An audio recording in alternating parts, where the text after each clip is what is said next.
व्यक्ति का कहना था कि युवा के विकास की परिकल्पना उस वट वृक्ष के समान है जिसकी जड़ें हमारी पुरातन संस्कृति हो, जिसका तना हमारा लोकतांत्रिक मूल्य हो, जिसकी शाखाएं हो सबका साथ, सबका विकास और सबका विश्वास। युवा कौशल जिसकी पत्तियां हो, जिसे सींचे हम अपने परिश्रम से और फलस्वरूप हमें मिले विकसित विश्वगुरु Bharat.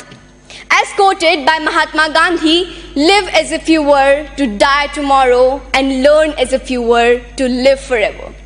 These words remind us that education is not merely about acquiring knowledge, but continuous growth throughout our lives. Do you know what Lord Macaulay once said in British Parliament? He said that it is nearly impossible to rule India, but if they succeeded in breaking our backbone, our education system, then they'll succeed in breaking our entire nation. And that's what they did, and that's what today's coaching institutions are doing.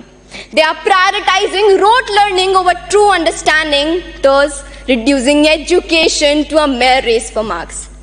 आज के coaching संस्थानों ने गुणवत्तापूर्ण शिक्षा को हर नागरिक के मौलिक अधिकार से एक विशेष अधिकार बना दिया है।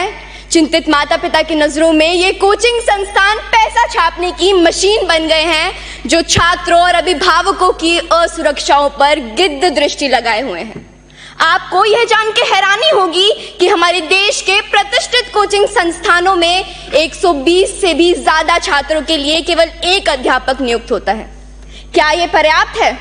साथियों, याद रखिए, संघर्षों के साए में इतिहास हमारा पलता है।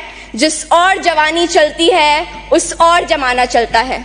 हमें जरूरत है मजबूत नियम बनाने की, ताकि यह कोचिंग संस्थान पारदर्शी रूप से संचालित हो और छात्रों की भलाई को प्राथमिकता दें। हमें खुद से पूछना चाहिए कि क्या हम ऐसी शिक्षा प्रणाली को कायम रखेंगे जो गुलामी के कालखंड में साजिशन रची गई थी, या फिर हम एक नए रास्ते पर चलेंगे जो विचारों की विविधता का जश्न मनाता हो, हर व्यक्ति को स्वतंत्र रूप से सशक्त बनाता हो।